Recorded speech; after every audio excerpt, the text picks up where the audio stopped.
mudannoo akkasii waan qaba. Abdii Raggaasaa hanga Islaamummaa dhufellee waa'ee karaa Yesuus dhoksaadhaan akkasuma immoo ifattillee lallabuun dhiisneedhaan dhugaadhuma sobaabdi. Waan tokko na gaddisiisa dhugaa dubbachuudhaaf mucattii tokko as gara furii kana uffata hodhiti. Kafarsiisee ture beekta. Akkasumallee dhugaa dubbachuudhaaf waan hin irraanfanne yoo jiraate raajii soobduu wajjin wal qabata sababiin keessitti raadii kooti yookiin gaa'ela kooti. Abdiin hanga Islaamummaatti dhufee hanga gara Islaamummaatti dhufee waan inni dhabe moo waan inni argateetu caala laata? Wantooti hin dhabe waan guddaadha. Innis anchi ላይ የዶሮ መንፈስ አለው ስረቲ አፉራ እንዳቆረገ ወላሂ ቢላሂ ወቱ መስጊደን አቢን ረብና ነጂሲ ዱጋ ዱበቹ ለፔን ኮና ብራ ብራ ጅራቹ ምቲ ዳኢማ ከና ወጅን ቆባ ኩረከደ መጋላ ኬሳ መታቲ ባዲን እና ኢሳነ ብራ ጅራቹን ሳኒ ቲቆሚራ ናሱ ኬሳ ነገሽራ ከይሴ ገርሲሳ amma si qabsiisuun hedduun. Okay, miira naan jetteenaan.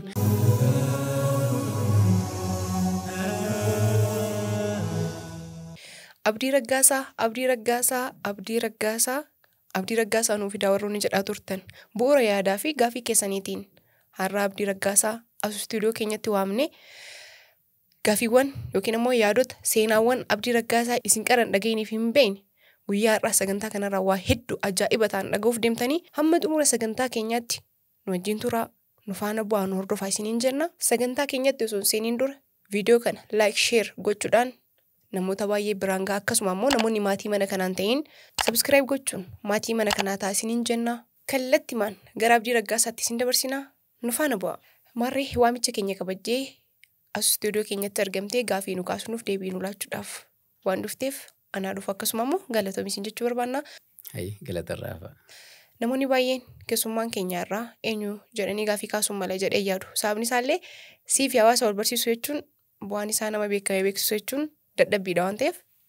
Anumaan jettee miti. Waan kolfitanii wallahi haasa'attan jiraata. Ana fakkaataa isaa namaan. Hawaasni keenya immoo baay'ee Abdii Raggaasaa nu dhiyeessaa Abdii Raggaasaa nu fidaa maaliif Abdii Raggaasaa nu dhiyeessitan jedhanii gaafii hedduu kaasaa turanii.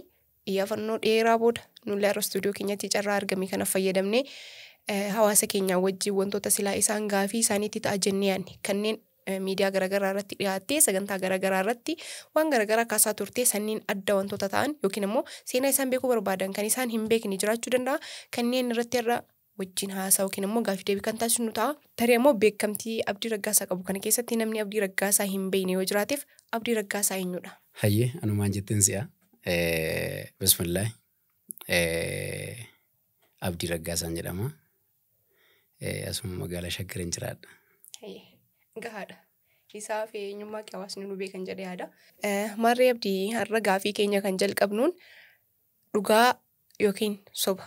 Gaafii dhugaa sobaati. Dhugaadha. Ani waan sobaan beeku jechuu fedheefi. Akkasi. Hayyee ni ta'a. San gaafii booda murteessina. Kan ammoo barsiisaa qofa miti kan nama gaafatu nuti warri waa gaafannus gaafachuu jalqabnee jirra. Marree akkaan beekutti haala sadarkaa odeeffannootti illee wanti quba qabu tokko jira. Abdii Raggaasaa hanga Islaamummaa dhufellee waa'ee karaa Yesuus dhoksaadhaan akkasuma immoo ifattillee lallabuun dhiisneedhaan dhugaadhuma sobaabdi. Akkuma jalqaba jedhee dhugaadha. Kan waan kee gaariidha. Akkas. Maalirraa kaanee akkas jechuu danda'a laata? Sirriidha. Ani har'allee kaleessallee waa'ee Yesuus dubbachaan ture karaa maluu ta'uu baatullee har'allee waa'ee Yesuus dubbachaa jira. Karaa Yesuus haasa'aa jira. Karaan Yesuusii karaa Rabbi tokkichaadha. Karaa Islaamummaadha. Yesuus yeroo lafarra deddeebi'aa turetti yeroo baay'ee yeroo inni kadhatu yeroo inni na oolchi jedhu yeroo inni tullu ba'ee Rabbi tokkicha waammatu yeroo baay'ee waa'ee Rabbi isaa yookiin immoo waa'ee waaqa isaatii yeroo inni haasa'u argina. Kanaaf iyyuu nullee waa'ee waaqa isaa waa'ee Rabbi isaa sana haasa'aa jirra. Kanaaf karaan Yesuus karaa Islaamummaa karaa Rabbi tokkicha waan ta'eef har'allee sumatti jirra. Alhamdulillah. Mashaallah. Kanaafuu deebiin gaafii keenyaa dhugaa ta'eera jechuudha. Kan. Mashaallah. Hayyee kanuma wal qabatee gaafii biraatti si dabalutu jira. Kana keessatti immoo sadarkaa odeeffannootti illee akka arginutti illee abdiin amantaa namaa jeeqaa amantaa namaa tuqaa yookiin immoo nama amantaa namaa wanta hamaadhaan kaasuu jedhamtee yeroo hamatamtu yookiin immoo yeroo haasa'amuun hin dhagaa kana wal qabatee abdiin amantaa namaa maaf tuqa. Jechuun abdiin amantaa namaan tuqu yoo jenne akkamitti yoo tuqaa jira inni immoo maaf tuqxa. Kunillee waama gubboosii qabalee natti erga fakkaata. Hawaasa kan gada lagutti. Kuma qaballeessiidha. Gaafan jedhu namoonni akkas jedhanii sababoota mataa isaanii qabu.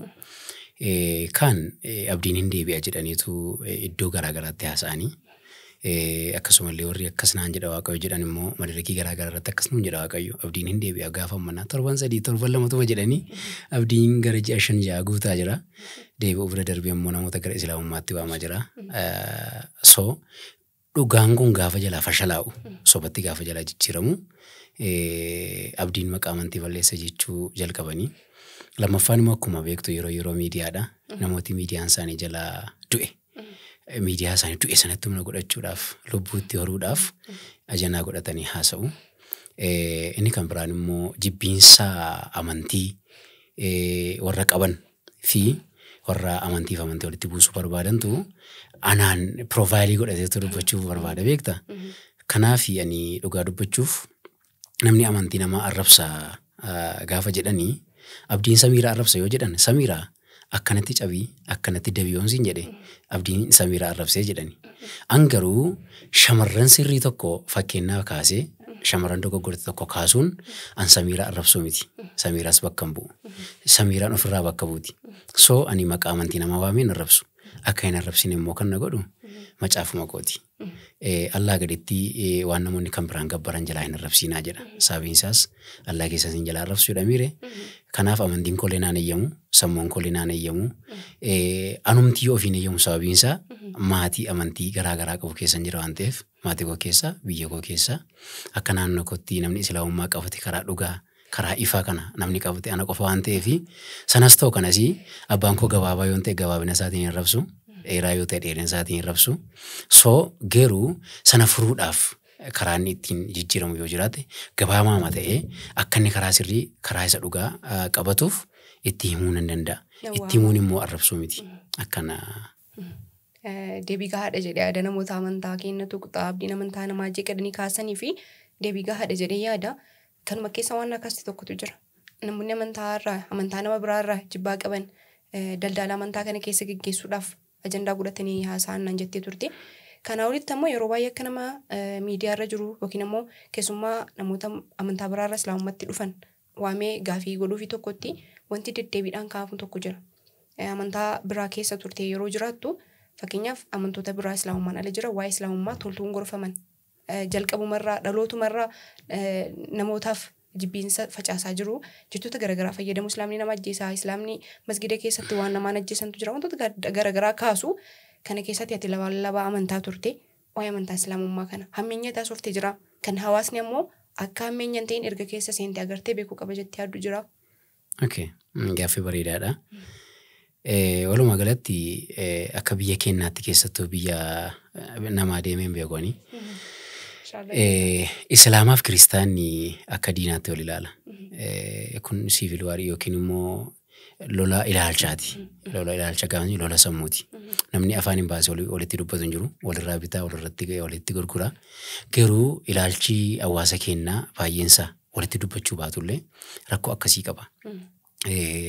Islaamni akka waan kiristaanummaa lafarraa balleessuu dhufe kiristaanummaan immoo waan akka islaamummaa lafarraa balleessuu dhufeetti ilaalama.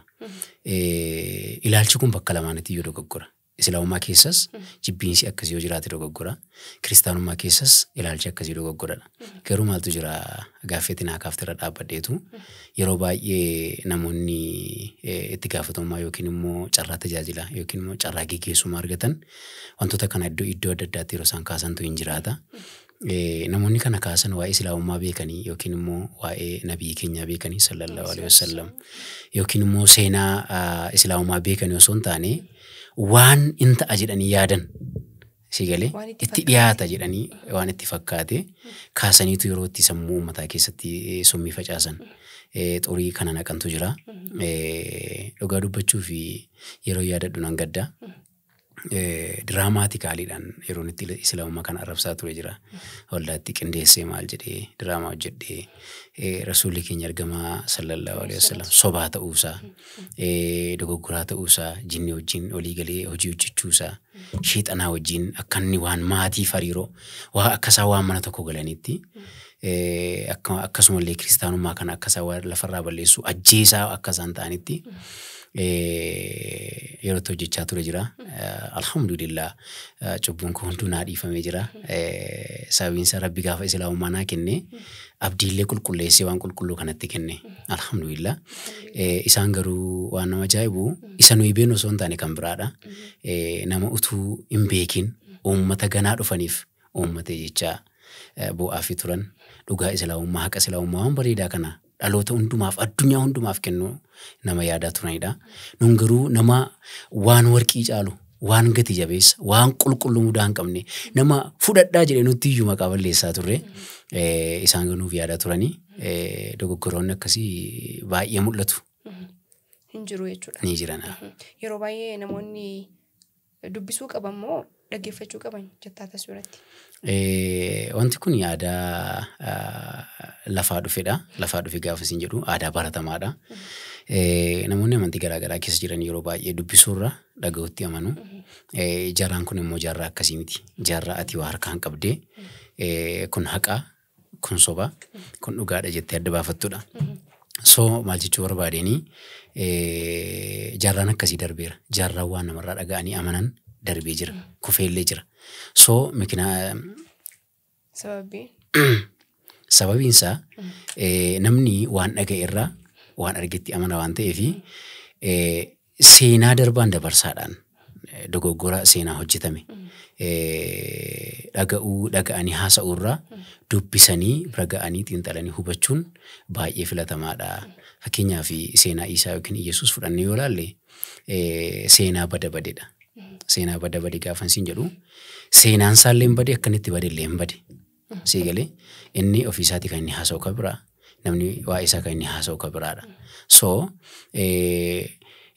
seenaa sana kan balleesse namoota seenaa sana biraan ga'anidha.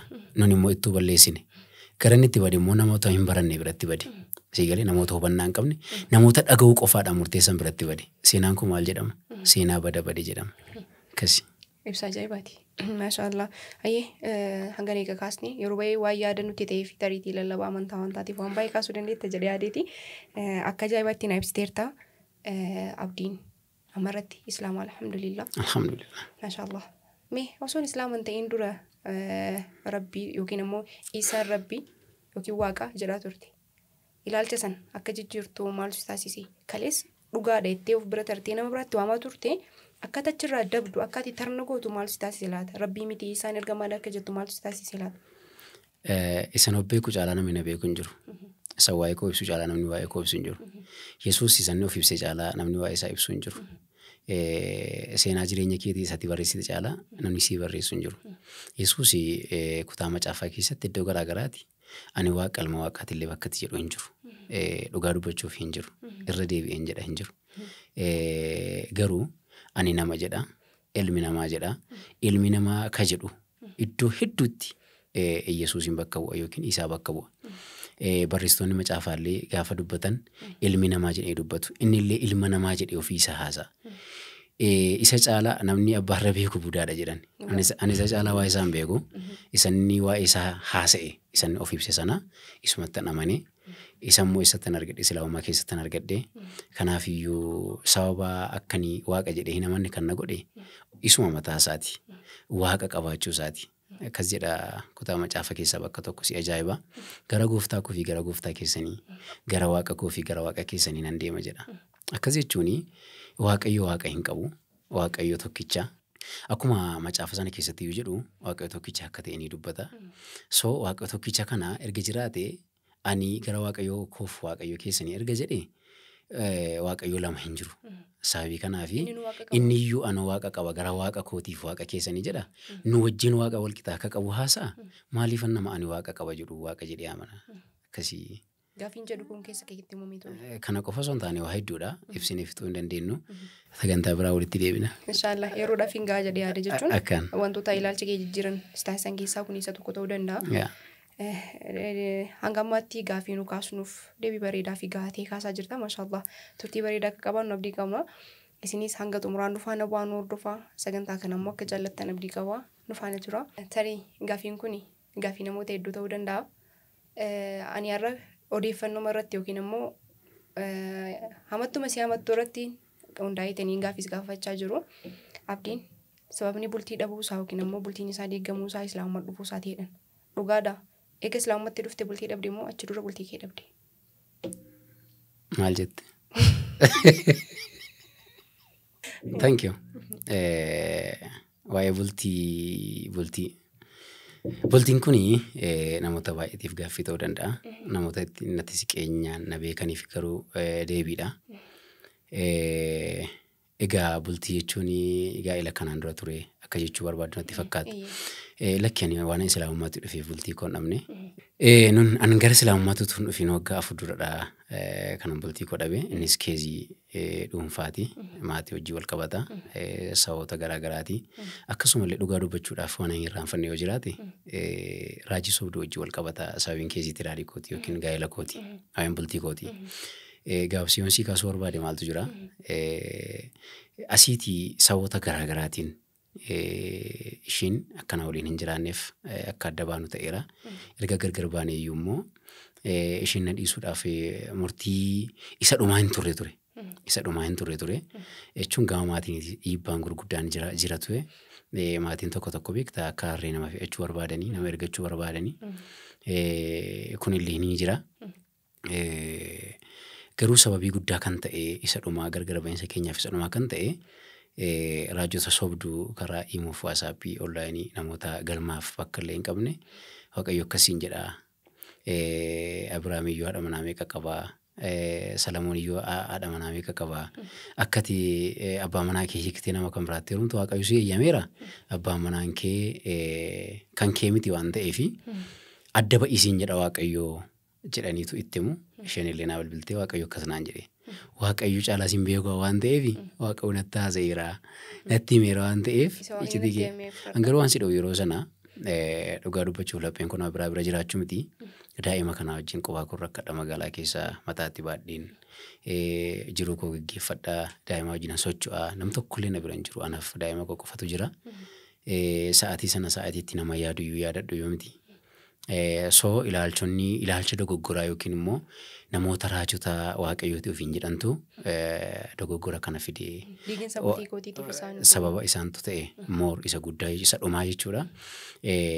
Akkasi malee har'a miti erga islaamummaatti dhufee miti waggaa 4 deemaarra. Kanaafuu waa waliin qabannee wal qabsiisanii haasa'aa jiru jechuudha. Tarii hubannoo dogongoraallee ta'uu danda'a kuni. Namoota baay'ee wanti kun gaaffii itti ta'eef deebii argattanii jirtu dhiyaadha. Gara gaaffii itti aanutti haa darbuuti. Abdiin yeroo amantaa biraa keessa turte yookiin ammoo amantaa Protestaantii keessa turte waa'ee amantaa sanii lallabdee namoota baay'ee gara amantaa saniitti yookiin ammoo sababa taate jallina itti waamaa turte jechuun beektes haa ta'u osoo hin beeknes haa ta'u waa'ee amantaa kanarraa hubannoo waan hin qabneef tarii akkasitti fakkaateetti akka amantaa sirriidha jettee yaaddetti namoota baay'ee sababa taateerta jallinaaf namoota kanneen karaa amantaa sirrii karaa ofii argatte kana ifa kanatti waamuudhaaf wanti tu gochaa jirtu jira akkamitti hojjetaa jirta maal hojjetaa jirta waan nutti himtuu qabaatte si dhaga'a. Dhugaadha. Alhamdulillah. Amantiin Islaamaa amantii dhugaadha.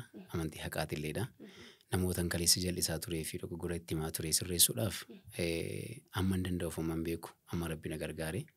Halkanii guyyaa irratti hojjechaa jira. Innis waan galgala bare ganama ka'ee itti hima. Waan ganama bare galgalaan itti hima. Utuu yeroo ittiin kenniin waan dhaga'e dabarsuudhaaf haa dhaga'e dabarsuudhaaf yeroo hundumaaf qopheessee dhaloota kana gara dhugaatti waamaa jira. Alhamdulillah namoonni dhugaan kun galeefis fudhatan gara dhugaa kanaatti akkuma isin beektan dhufaa jiru. Dhugaa islaamummaatti muudhaaf halkaniif guyyaa yeroodha utuu hin jedhin irratti hojjechaa jira. Hojiin kun guddaan illee kana. Dhaamsuma biraan ga'uudha nuti sababa geessuudha. Jallinaafis qajeelumaafis rabbuma waan ta'eef qadarri asuma wal qabsiisee gaaffii kana naa deebista. Waa'ee islaamummaatti nama waamuu keessanii shaadaa qabsiisuu keessanii wal qabatee si gaafachuuf jedha. Kana wal qabatee yeroo baay'ee onlaayiniinis haa ta'u qaamaan illee namoota iddoo garaagaraatti sochootanii shaada qabsiistuu ni jajjabeessitu. Tokkoffaa irratti akkas gochuun keessan yookiin immoo qaamaan dhaqxanii nama san shaadaa qabsiisuun keessan isa onlaayinii yookiin immoo isa namni iddoo irraa qabsiistan sanirra maaliif fooyyee qabaa? Maaltu adda isa taasisaa? Lammaffaa immoo iddoo gara iddoo magaalaa fageenya irra jirullee yeroo deemtan ni argaa. Kanarratti dhaabbata dhuunfaa keessan qabdammoo fandii qabdammoo baajata qabdammoo maaliin sochootu? Gaaffii kanneen lama walitti qabii babal'isinaa kaasimi. Hayya gaaffii bareedaa na gaafatte. Dhugaa dubbachuudhaaf islaamummaa kana nama biraan ga'uudhaaf dadhabbii humnaa qaamaa maallaqaaf kan kana fakkaatan osoo hin taane gatii lubbuutti kennee nuni islaamummaa kana nama biraan ga'uudhaaf murtii gosanumaadha.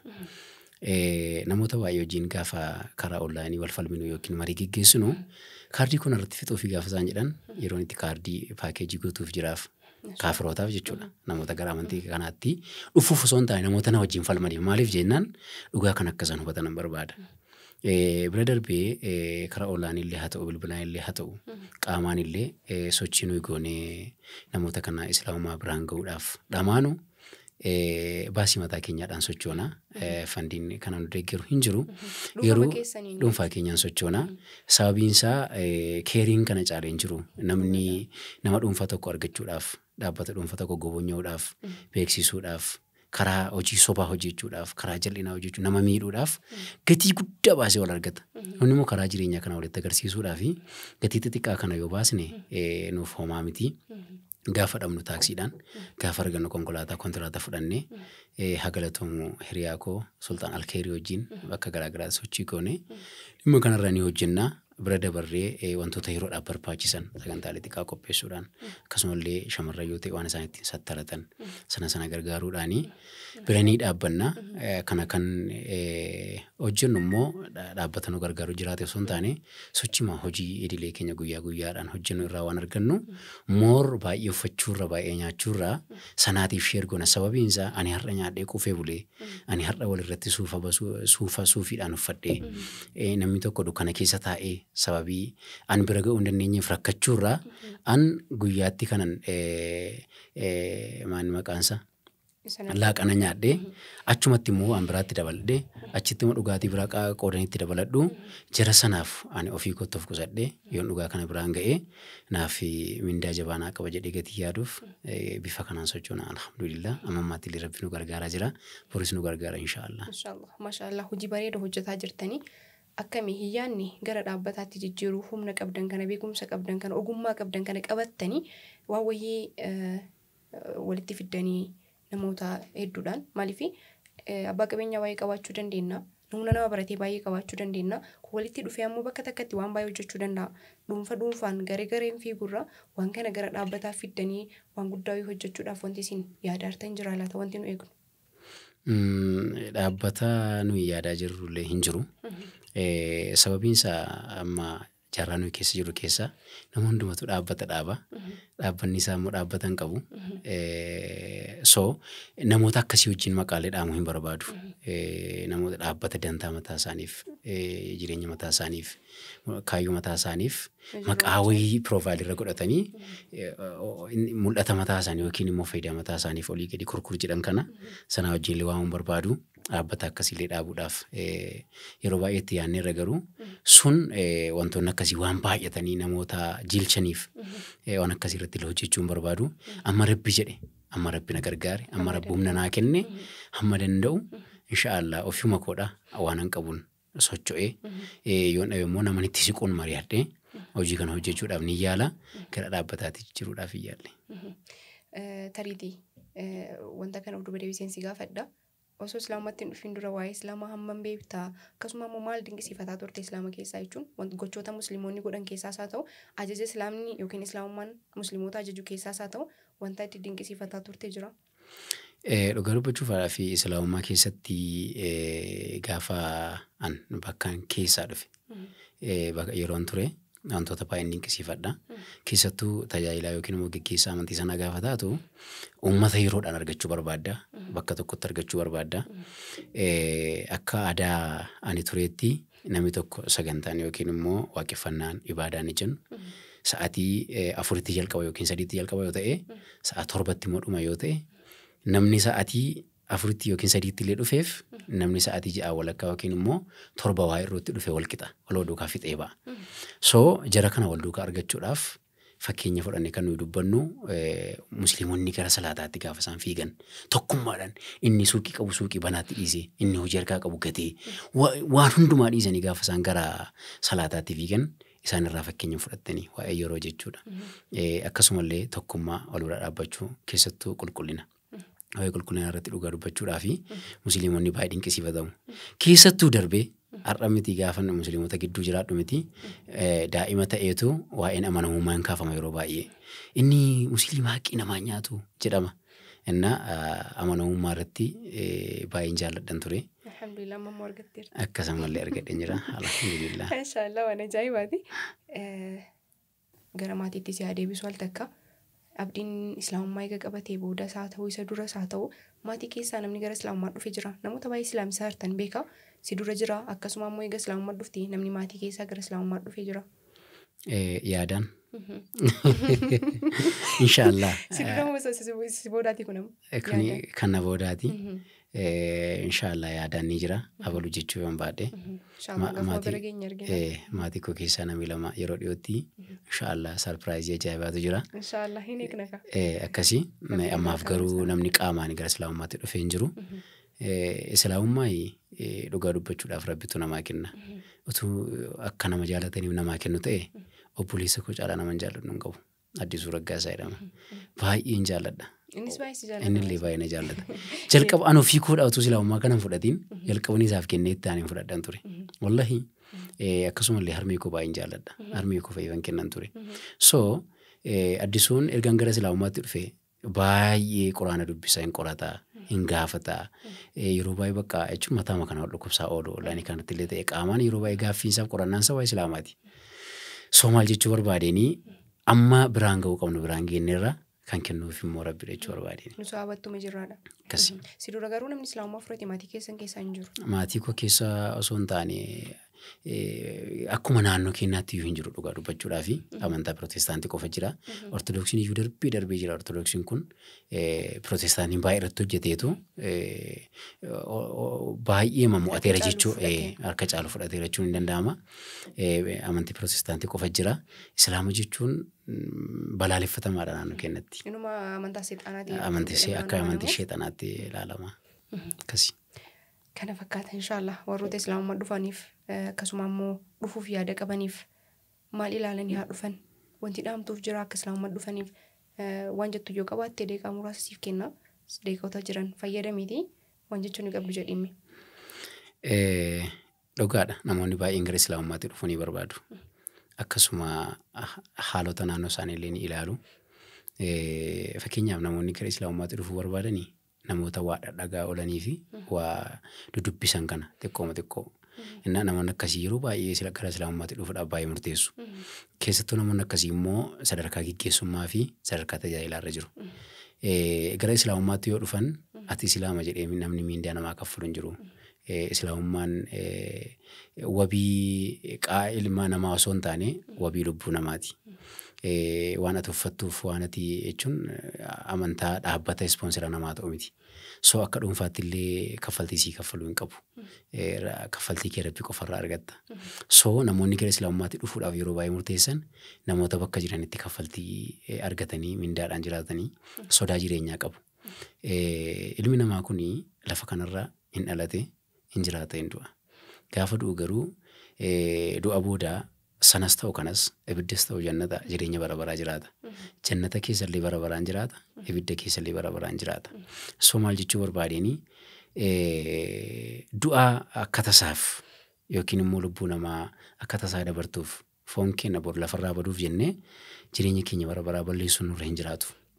Kanaaf iyyuu waan jedhu yoo jiraate gara islaamummaa dhufuudhaaf ulaagaan nuyi kaannu tokkollee hin jiru. Lubbuu keenya abiddarraa baraaruu qofaafi. Namaaf illee osoo hin taane mataa keenyaafi. Nama gara islaamummaatti nama waamuuf jennee osoo hin taane yookiin namicha gammachiisuuf osoo hin taane yookiin waan namni gara islaamummaatti nama waameef mindaa namaa kaffalamutu jiraaf osoo hin taane lubbuu keenya kana badiirraa olfachuuf gubannaarraa olfachuuf waan ta'eef waa'ee keessanitti yaadaa waa'ee galgala keessanitti yaadaa.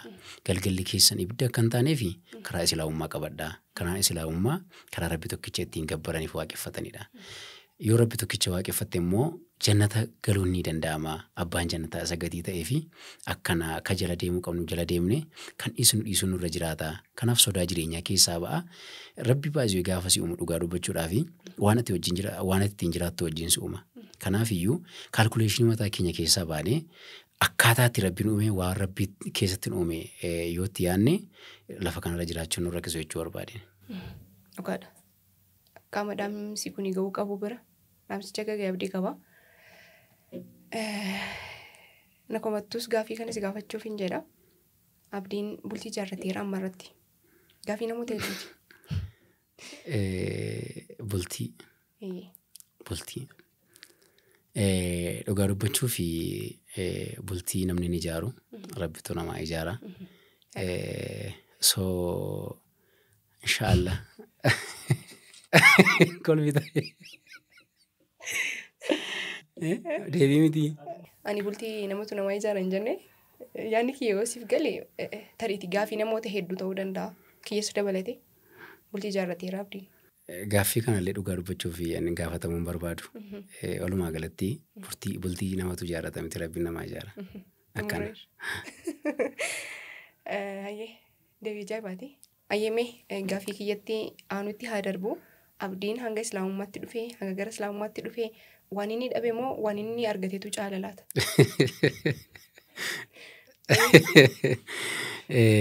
Maal sitti fakkaata gaafa tilmaamtu? Ani dukkana keessaa ifatti hin dhufneefuma keessan ture. Gatii dukkanaaf ifaa adda madaaleen beeku. Alhamdulillah. Gatii dukkanaa fi gatii ifaa wal madaalchisee akkam beeku rizaaltii isaa kan godhe Rabbii haa galatu. Dhugaa dubbachuu fi ani gara islaamummaa gaafan dhufe wantootan dhabuuf wantootan argadhu tilmaamee madaaleen dhufe. Wantootan dhabu baay'eedhaan seenan garuu wantootan dhabe waan xiqqaadha. Wantan argadhe waan guddaadha. Ilmi namaa kuni dhagaa miti. Isa harkaa jijjiirama. Nama har'a wajjin jirtu waggaa har'a wajjin hin jirtu. Namni kun nama dhabaa nama horachaa madeema. Kun amala namaati. Namni amala dhaabbataa hin qabu. Kan yeroo hundumaa si biraan dhabamne Rabbi qofa. Amala wal fakkaataadhaan kan si waliin jiraatu Rabbi qofa. Kan amala isaa ittiin jijjiiramne isa qofa. Kanaaf iyyuu wantooti hin dhabe waan guddaadha. Innis dukkana dhabeera. Ibidda dhabeera. Karaa sirriin taane dhabeera. Kanan argadhe immoo jannata ifaa jireenya gammachuu qabu jireenya qananiidha. Akkasi kanaaf iyyuu innan dhabee kiiloo iyyuu hin qabu galabaadha. Innan argadhe immoo gatiin isaa iyyuu jabaadha mana jechuun dandeessu. Alhamdulillah. Mashallah. Wal madaalchisuun sitti ulfaate. Kana gaaffii akkasiin gaafachuun kee dogoggora. Gaaffiidha. Gaaffii eegatee immoo waan deebistu situ beeka waan ta'eef inni si gaafachuu qofa kan inni dirqama qabu. Akkas. Tolee namoonni yeroo baay'ee jalqaba gaafa islaamummaatti dhufan shaadaa qabatu. Miirri gaafa san ture akkam? Gaafa shaadaa qabatu miirri ture akkam? Okay. Kan isa agarsiisa? Amma si qabsiisuun hedduun. Okay. Miira naan jettee naan. Dhugaa dubbachuu fi miira naasuu jabaatu ture. Maaliif sitti fakkaate tokkoffaa namoota ijoollee Pirotestaantii nama 3-4 bira jira gaafa shaadaa qabadhu. Nageessanii maa? Isaan waan hojjetu duukaa dhufan jechuudha shaadaa qabatu. Amanuu dadhabanii na duukaa dhufanii. Maal jetteen fiddee dhuftee? Har'a shaadaa qabadha jedhee wallaahi itti hime amanuu dadhabanii duukaa dhufanii. Soba jedhanii jira. Innaa isaan na bira jiraachuun isaanii xiqqoo miira naasuu keessa nagasheera. Miidhamu jedhee waan yaadeef sammuu isaanii. Inni lammaffaan immoo miira naasuu jabaatu jira siin jedheera. Naasuun sun maalirraan kan ka'e dukkana jibbisiisaatu narra ture. Ifa dinqisiisaatu natti isa deemaa jira. Si galee iftiif dukkanni sun gaafa walitti dhufan an gidduutti naasuudhaan ajjeesan. Si galee baay'ee dukkanichi powered no bataam dhugaan siin jedha baay'ee humna qaba dukkanichi. Si galee akka salphaan siin gadhiisu utuma dhugaan sii galu dhiisee akka feete burcuqqoodhaan soobaasanii dhugaa siin gadhiisu Si galee. So wanti humnaan irratti ijaaramaa ture kun maal jedheen sitti humni kufrii. Si galee humni kufrii yookiin humni dukkanaa kaleessa na wajjin ture sun humna ifa islaamummaatiin narraa dhabamsiifamuuf gatii deemaa tureef ani gidduutti dukkanichi asana gootota ifichi asana gootota natti akkasumatti fakkaata si galee. So maal jechuu barbaadeenii naasuu jabaa keessan ture shaadaa qabadhee ka'ee hin turre yeroo sana salaannee sana booda nagaan argadhe. Baay'ee gammachuun natti dhaga'ame. Sodaa hundumaan irraanfadhee galgala galeen daawaa gochuu jalqabe. Islaamummaan dhugaadha. Islaamummaan damma.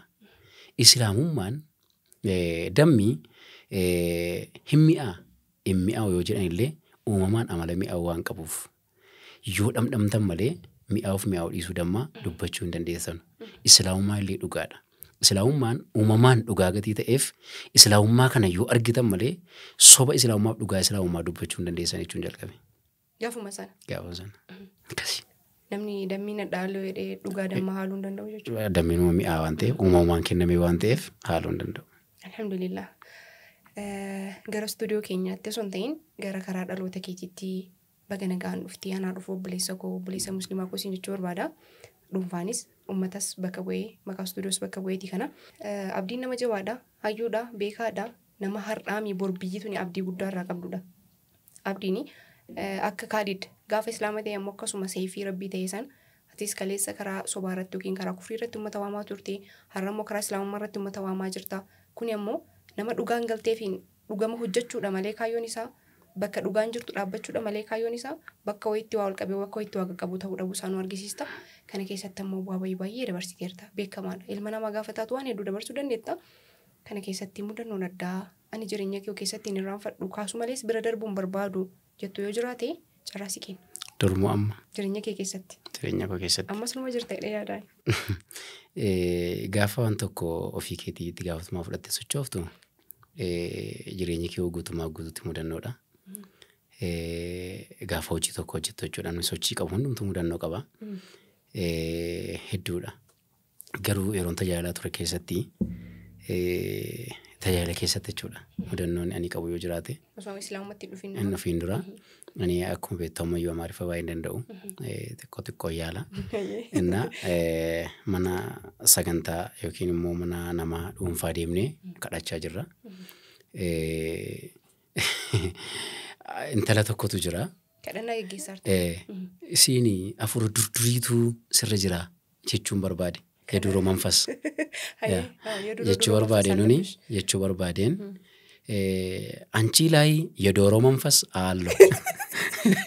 Sirratti afur handaaqqoo argaa. Jedhee.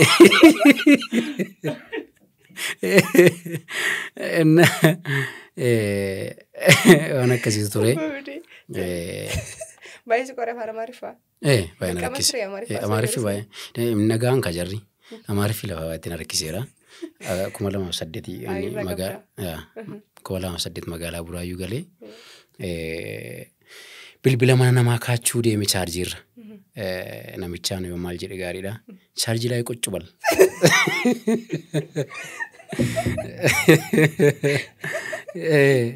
Mudannoo akkasii waan qaba. Kana qofallee miti. Yeroo xiqqoof kan siraa hojjedheera. Waqtii kennaadha. Hojii gaggeessaan keenya yookiin immoo namni nu ajaju Amaariffa malee waan tokko iyyuu naga'u. Innaa bokkaan roobeetu baqanne iddoo kan siraati yookiin iddoo hojii guyyaa hojjennu. Maaltu taasisti fakkaate akaafaa achuma keessatti gannee sokkine. Corroqa keessatti bishaan keessatti. Isa booda namichi dhufeetu kan caamee corroqii guuteera. Akaafaa sana dhokseera. Akaafaa yitaa rakka jedhe. Akaafaa yitinu jedheetu na gaafata. Achi keessa jira jechuu barbaadeen. Isaa usti qoccubal.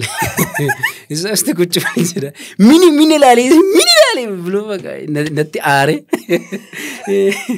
I think amma nagaa waan ta'eef የስድብ ኪኖ እንዴ ለአረብሳ ጅርታዳን ጀዴቱ ይጀነቴ ባባዜ ናሎሌ achumarra hojiirra na geggeesse isaas ta'u jibal waan tufiif yeroo sana namni afaan garaa garaa dubbatu waan tuffatu fakkaata sabanni afaan amaariffaa haasoo qofaaf waan isa arrabsaa jirutti fakkaate isaas ta'u jibal qubatti qabe achi keessan kaayechuu barbaade baran waan namicha hojiirra na aree alhamdulillah gaaficha jalqabeen gara kan siraatti hin deebine keerimaa fi garombo afaan amaariffaan baay'ee arii walirraa qabdan. No, ori naaroon itti naaru waan jechuun baay'ee waanan oolumaan koo namoota afaan Oromoo dubbatanii hojii waanan ooluuf afaan Amaariffaa akkan hin barre ta'e amma garuu ofuma koo wajjin naasaa adeema kararraa danaan akka salaamnu indeenna jecha adeema maan jedhu miire akkasi. Haasaa kee yookiin immoo mudannoo ammaatiin dhugaastee wal qabatee wanti anaaf yookiin wanta akka inni keessaa hubadhee jira osoo danda'ame afaan simbirreef afaan bineensaas beekni gaariidha. Iddoo majiruutti itti ayyaannu jedha. Tammoo afaan nama caccabsuu keetiif itti gaafatamummaa guddaa fudhatta gara fuulduraatti. Tolee, mee abdiin osoo musliiman ta'in dura namoonni baay'ee wanti isaan eega islaama ta'an gochuu dadhaban itti ulfaatu foon musliimaa nyaachuudha. Osoo musliiman ta'in dura foon musliimaa nyaattee beektaa abdii? Kafeen kaasuu dubartoonni kolfitanii ta'e. Lekkee an foon musliimaa nyaadhee beeku foon sa'a musliimaa garuu nyaadhee beekaa laatan jedhan.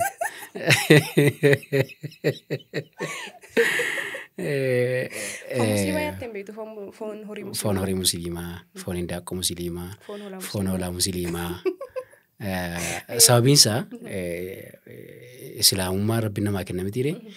Inna horiin sun musliima kiristaana jechuun dandeenyu miti ilaalcha akkasii gati jiruuf qagatiin qabuuf yeroo sananii ambaasii hawaasummaa kanarratti homaan jedhu natti fakkaata. Naaf kamii wajjin hin jiraadha. Musliimota wajjin walitti nan dhufa. Rakkoon ilaalchaa jira garuu hin dubbatamu nan siin jedhe sila kanaaf. Rakkoo jibbiinsa islaamummaa qabna garuu wajjin oollaa wajjin jiraanna siin galee. Hin dubbatu akkasii lafa nun walitti qabamnutti garuu akkasitti maqaa wal balleessuu sanatu jiraata. Kanaafi mana musliimaati nyaata nyaadhee beeka. Osoo musliiman ta'in? Amantaa biraa osoo hordoftu akkamitti jarri na taasoo waan ta'eef amma nyaandee yoo jedhe idaraan argaa gumaa qeerroo Oromiyaa fa'aa idara abdii bilisummaa fa'aa ijoollee yeroo sana walitti dhufaa turre na taasoo waan ta'eef walumaa jaacha. Ajaa'iba ammoo namni amantaa biraa osoo hordofu foon amantaa biraa akkamitti nyaata?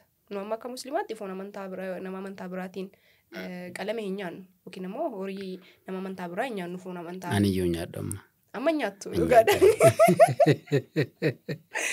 Dhugaadha. Anamma isaa amma jechuun anamma isaa isuma durirraa ka'ee akkasi kaane. Atamma nyaataa turte walii wakkannu. Akkamitti foon horii musliimaa nyaataa turte ree?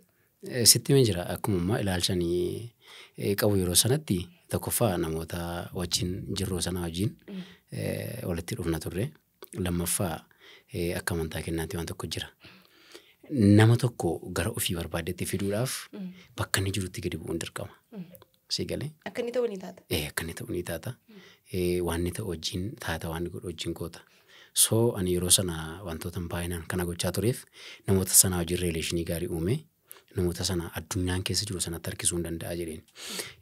Waan tokko na gaddisiisa dhugaa dubbachuudhaaf mucattii tokko as gara furii kana uffata hodhiti. Kafarsiisee ture beektaa? So amma naannoo kana jirtu waan biyya keessa jirtu natti hin fakkaatu. Waan isheen taatu hundumaa wajjin ta'uudhaan akhlaaqa amala qofaadhaan si galee waan tokko tuutti hin amala wajjin jiraachuu qofaadhaan hawaasummaa qofaadhaan gara amantii Pirotestaantiitti fide. So sun tariitii amma yoo miidiyaa keenya kan hordofaa jiraatte firoota ishee hojii wal beekamu baasii firoota ishee hojii wal beeka. Dhaamsa kan akka biraan ga'an. Akka isaan biraan naa ga'an yaa obboleettii koo karaa itti si waame nan dogoggore. Kottu gara amantii kee jalqabaa. Kottu karaa dhugaa. Akkasii namni hamma guddachaa deemu waa baraa bulaa. Dogoggoraan kaleessa dogoggortee jirta. Kottu gara amantii kee jalqabaa gara dhugaatti deebiin jedhaan. Isillee gaafii kana akka qaqqabuun yookiin akka biraan ga'an abdii qabaa. Namoonni immoo ishee beektan tariitii firoottan ishee ta'uu danda'a. Yaada kana yookiin immoo dhaamsa kana daawwaa kana biraan nu gahaa jenna. Namoota amantaa biraatiif erga baay'ee dhaamteertaa. Jechuun hariiroon ati amma isaa wajjin qabdu maal fakkaata tarii abdiin akkuma sirraa haasa'an amantaa namaa jibba maal jedhaa turan lakkii jetteerta hariiroon ati jala waliin qabdu ofitti qabu wal qabatee akhlaaqa gaariin jara ofitti qabdee waliin jiraachuu wal qabatee akkuma wayita Pirootestaantii keessa jirtu musliimotaaf ta'aa turte san gochuu irratti akkam maal fakkaata? Dhugaa dubbachuudhaaf mana hojii xiqqaa tokkoon qaba. Biyyaansi nama 5-6 waan hirmaachisu. Hojii sana keessatti namni musliimaa ana qofadha. Hundumti isaanii kiristaana. Na bira hojjetanii guyyaa tokko dhimma amantiif wal dhabnee hin beeknu. Guyyaa tokko siin kiristaana jedhee hamaadhaa ilaalee hin beeku. Akkuma namoonni na beekaniif na argan beeku waan ta'eefi takka mana hojii koo sana keessa musliimii tokko illee hin jiru. Maal jechuu barbaadanii Samiraa? Ani ilaalcha hamaa amantii biraaf hin qabu. Dhugaa amantii koo itti dubbachaa jira. Sigalee utuu ilaalcha hamaa amantii biraatiif qabaadhe yookiin amantii kiristaanaaf qabaadhe ijoolleen sun martuus obboleettii koo dabalatee na wajjin jiraachuu hin danda'an ture. Isaan illee na wajjin hin jiraatan ani illee wajjin hin jiraadhu ture. Kun ammoo fakkeenya gaariidha. So guyyaa tokko dhimma amantiitiif utuu waliin tuqiin dhugaa walitti himuu yoo jiraate dhugaa walitti hima. Waan irratti wal kabajnu yoo jiraate wal kabaja.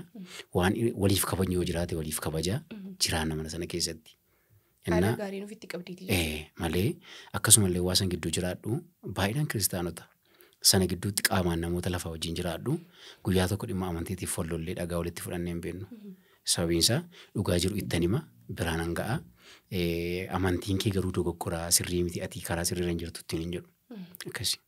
Maashaallah gaafii kiyya bifa gahaa fi hubsaadhaan deebisteerta jedhee aadaa tarii namoonni baay'een akka namni namaan jedhu osoo hin taane akka rabbi namaan jedhu akka ta'an. Kanarraa hubachuun ni danda'ama jechuun namoonni baay'een akka ammeenya kiyaasaaniif osoo ta'e hamaa wayii ta'uu dandeessa jedhee yaada. Of duuba si deebisee wanta osoo hin kaasne dabarre tokkotu jira. Waa'ee maqaa keetiin wal qabateenis yeroo baay'ee namoonni gaafa islaamummaatti dhufan maqaa isaanii illee walumaan islaamummaa qabata. Ati ammoo Abdii Raggaasaa turte ammas Abdii Raggaasaati. Akkamii jechuun maqaa kanarratti hafuu ofii keef barbaadde moo waan kana na kaasimi? Gaaffii bareedaa na gaafatte. Maqaa kee islaamummaa qabsiisuu dhabde. Bakka hin deemu hundatti utuu maqaan kee akkasii ta'e ka jedhan namoota hedduudha. Hangaruu maqaa kanarraa jijjiiramuu hin barbaanne. Tokkoffaan maqaa jalqaba jirruun gaafa teennu dhiibbaa uumataa isaanii qaba. Ofiisaa hundaa'aa hojjeta. Fakkeenyaaf Abdii Raggaasaa gaafa jedhamu namni kamuu akka kiristaana ta'e ni beeka. Kiristaanumarraa akka dhufe illee ni beeka. Hojii koo hojii gaarii hojjedha yoo ta'e, amala koo amala gaarii qaba yoo ta'e, karaa koo karaa sirriirra jira yoo ta'e, kana qofaan utuu waan tokko ittiin dubbatiin namoonni gara islaamummaatti dhufan ni jiraatu. So sababiin isaa maqaan sun qoftiyyuu daawaa gochuu danda'a. Hiikarratti dhiibbaa hin qabu yoo ta'e namoonni baay'een utuu maqaa isaanii jijjiirratan ta'e natti tola. Akka kooti hiikarratti waliin faallessu yoo ta'e dhiibbaa hin qabu yoo ta'e. Inni kan biraan immoo abdii afaan Oromooti. Abdiin inni kan koo kun. Isa afaan Oromooti abdii jechuun waan ati boritti yookiin immoo gara fuulduraatti ija rakkaatteertu yookiin abdattu jechuudha. So hiiki maqaa kootiillee isa afaan Oromooti isaanan fudhadhaa. Gaafa namni abdii jedhu isa afaan Oromootiin isin abdadhaa akka waan jedhuuttiin fudhadha malee namoonni baay'een gaaffii garaagaraan kaasu abdii jechuun gabricha jechuudha.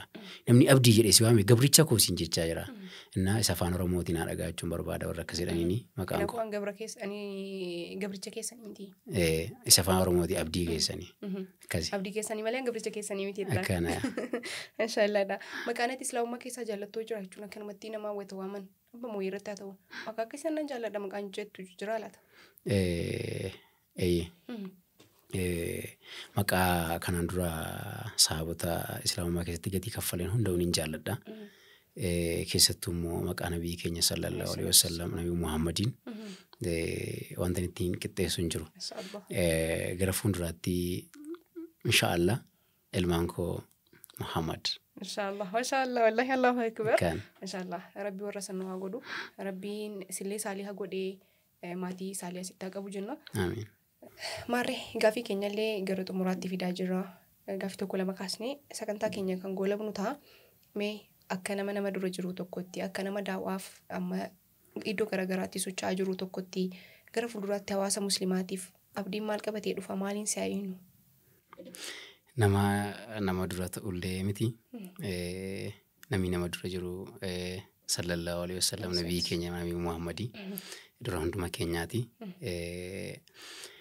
Akkasumallee ana caalaa namoonni gatii guddaa kaffalan dura keenya kan jiranii amma nama tokko irraa eegamuun hojjechaa jira. maal sirraa eegnaadhaaf garuu waan nuyi taanu rabbitu beeka. Akka nama dhuunfaatti garuu sagantaa mataa kee hin qabda. Dhugaa dubbachuudhaaf islaamummaan kun namoonni baay'een amma magaalaa keessatti daawaa godhu. Bakkuma haala salphaadhaan ispiikarii qabatanii gadi ba'anitti. Ani garuu akkuma torban kanaan nu argaa turtan namoota kuno bakka namoota waa islaamummaa hin beekne bakka gidduutti aarsaa ta'u bakka gidduutti hin beekon dhugaa dubbachuudhaaf. Sadarkaa lubbuu koo Amma sadarkaa wareegutti bakka ga'u islaamummaa diinummaa islaamummaa kana balleessuudhaaf amma lubbuu koo wareegutti dhugaa islaamummaa bakka hin geenye ga'uudhaaf sagantaa gosa guddaadha. Akkasumallee qe'ee dukkanni marsee jiru qe'ee kufriin irratti dagaagee mootii ta'ee jiru qe'ee maatii kootti wallaahi billaahi utuu masgiidan dhaabiin rabbi nan ajjeesi. Amiin. Amiin yaa Allah. Amiin. Marti keessanuu amiin jedhaati. Inshaallah. Du'aa kana jalaa qeebalaanii wallaahi jechuun hawwii bareeda rabbiin bakkaan si haa ga'u rabbiin galmaan nu haa ga'u siif milkaa'ee jechuun hawaasa musliimaaf tokkoon tokkoo keenyaaf milkaa'ee jechuudha. Maashaallah. Kanarratti waan jedhu hin qabu yaada bareeda. Kanuma wal qabsiisee kan inni gara fuulduraa karoorsitu karooraayyuu hanga irratti immoo nama waa hojjetu gaafa taatu waan baay'ee chaalenjii baay'eetu jiraata. Amma irratti wantoonni chaalenjii si godhan jiru gochatti illee haa ta'u jechatti illee haa ta'u jiru laata qabatamaa wanti nu arginu wanti nu dhaga'uu dandeenyu. Otoo abiddiin jiru ta'e warqiin hin jiru. Bu'aan warqii ibidda. Abiddiin gubaa hin barbaadeessa daaraa godha. Akkasumallee maateriyaalii baay'ee jira lafa kanarra abidda keessa darbuu hin danda'ani. So warqiin cimee qaalii ta'ee kan inni namoota biratti fudhatama argateef waan sibiila loonni kan biraanii fi pilaastikiin kan biraan keessa darbuu hin dandeenye abidda keessa gadi darbeefi. Kanaafiyyuu har'a addunyaa kanarraa qaalii jedhamee kan waamamu keessattuu akka biyya keenyaatti warqiidha. Warqii yoo jette namni hundumtuu hin jaallata akkasii mire. So maal jechuu barbaadeenii anaaf chaalenjiin akkasii. Mo'icha jechuun piroosesii yookiin immoo adeemsa ati qormaata keessa yookiin chaalenjii keessa dabartedha.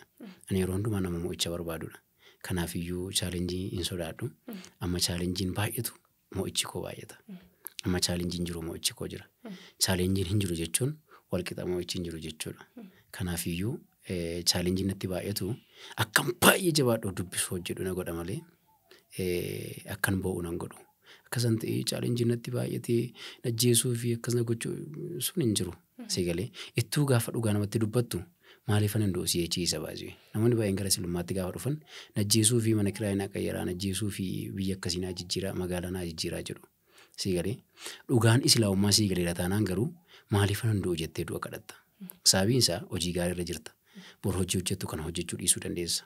Addunyaa kanarra jirta waan ta'eef foon uffattee jirta waan ta'eef seegalee yeroo hojii gaarii hojjettu kana yeroo waan hundumtu cubbuun keessii dhiifamee jiru kana utuun du'ee jetteetu ofiif hawwita duuti gaarii waan ta'eef osoo hin taane jannanni du'a keessa dabartee gatii dhaqxuuf akkasi. Alhamdulillah rabbi islaama nu godhee ni'imaa gana ga'u filannoo jaalala guddaa gana nu kennee nu jaallatee nu filatee islaama nu godhee irra deebiidhaan alhamdulillah jechuu barbaada. Kanaan alatti immoo ejjannooti qabdu. Nu warra islaamummaa keessa jirru tarii maalummaan islaamaa hamma islaama warra keessatti dhufee kana nu galuu dhabuu dandeessi. Akkuma ati jettee qormaatamanii arguu dhabuu keenya ta'uu danda'a sun tariitii. Ammoo namoota biraatiif fakkeenyallee taata jedhee yaada. Ejjannoo keetis namoonni amantaa biraa keessa jiran kallattii kanaan hubachuu danda'anii gaafii kiyya gara xumuraatti fidee yeroo tokko carraa si laadhaa carraa kanatti fayyadamtee namoota baay'ee galateeffachuu qabdu jireenya kee keessatti bu'aa baay'aatti dabarsite keessa gadda gammachuu kufaatiif ka'uu kee keessatti si ijaaruu si diguu keessatti illee gahee qaban galateeffachuun barbaada jettu yoo jiraate carraa si kenna carraa kana fayyadami galateeffadhu. Galatoomi jalqaba irratti dukkana kufrii jabaa narraa barbadeessee ifa dinqisiisaa islaamummaa na badhaasee akkan dhaabadhee ofii kootti araaramee uumaa kootti araaramee uumamatti araaramee jiraadhuuf boqonnaa sammuutiin akkan deddeebi'u kan na godhe rabbiif galanni haa ta'u alhamdulillahi rabbil aalamiin.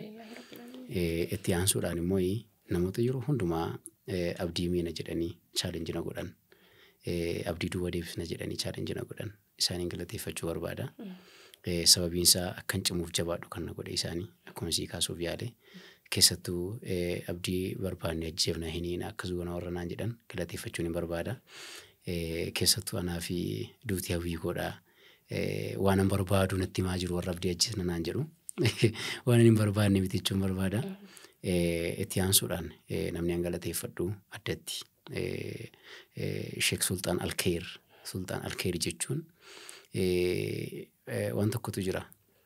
Maaltu jira sitti fakkaate damma hin mi'aa jettee akkuma beektu dammatti garuu wantoota dabalte waan baay'eedhaan bishaan dammaa mi'eessuu dandeessa. Waa hedduu dammaa mi'eessuu dandeessa sii galee. So islaamummaa kana moor akkan jaalladhuuf akkan jabaadhu kan godhe yeroo hundumaa bareedina islaamummaa kana natti muudhaan miidhagina islaamummaa kana natti muudhaan akkan jaalladhu moor dhugaa waan an jedhee ibsuun qabu.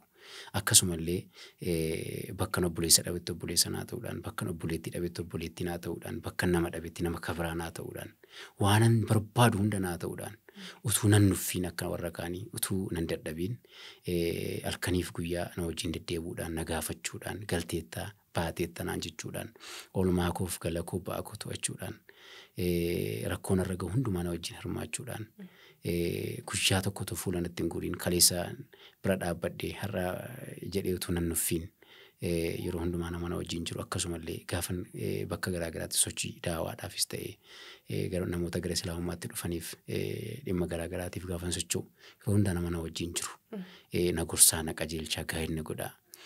Obboleessa koo Sultaan Alkeeriin galateeffachuun barbaada. Rabbii jannatatti illee akka wal jaallannu akka wal bira teennu akka waliin isa abdachiifamne sana bira akka geennu Rabbii nu haa taasisu. Akkasumallee dhugaa dubbachuudhaa fi namoota islaamummaa keessatti na jajjabeessan maqaa isaanii dha'uu yoon baadhillee galateeffachuun hin barbaada. Akkasuma mucaa koo galateeffachuun barbaada. Gaafan hojii garaagaraatiif bakka garaagaraa deemu akka daa'imaa maaf baatan jedhu maaf deemtan jedhu nan dhabeen jedhu qophaa ta'een jedhu sanan ta'een jedhu akka abbummaatti yeroo hundumaa kennuu fi dhiisee gaafa irraa deemu na komachuu dhiisuusaaf sana hundumaa abbaa haadha dhabee bakka hin jirretti immoo abbaa isaa wajjin qooda bulu qophaa bulee jiita'uu dhiisuu boo'uu dhiisuu sana hundumaa naa hubachuu bira darbee anaa wajjin daawwaa gochuu yaaduusaaf mucaa koo galateeffachuun hin barbaada. Abduu Salaam akkana akkasumallee isinillee galatooma. Ulfaadhaa galataa ajaa'ibaati. Namoota baay'ee nama gurguddaa nuti hin eegne keessa jira kan akka Abduu Salaam abdii boruu kan illeen hawaasni musliimaa bal'aalleen addunyaarreen bakka guddatti waan guddaa irratti isaa eegduudha. Rabbi isaa guddisuu ijaamtoorraa Rabbi isaa qabu jennaan nutis carraa keetiif fayyadamtee ati namoota galateeffachuu barbaaddu galateeffattee jirta.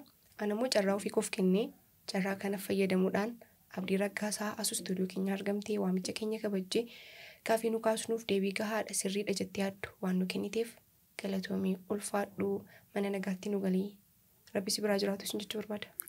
Isinillee galatooma. Ulfaadha. Assalaamu alaikum warahmatullahi wabarakaatu. Hayyee kabajamtoota hordoftoota keenya sagantaa riqicha ragee keenya guyyaa har'aa kana fakkaata hamma xumuraan nu faana buutanii waan hordoftaniif galatooma ulfaadhaa isiniin jenna. Torban keessumaa biraa seenaa biraatiin nama wal agaruutti inshaallah. Wassalaamu alaikum warahmatullahi wabarakaatu.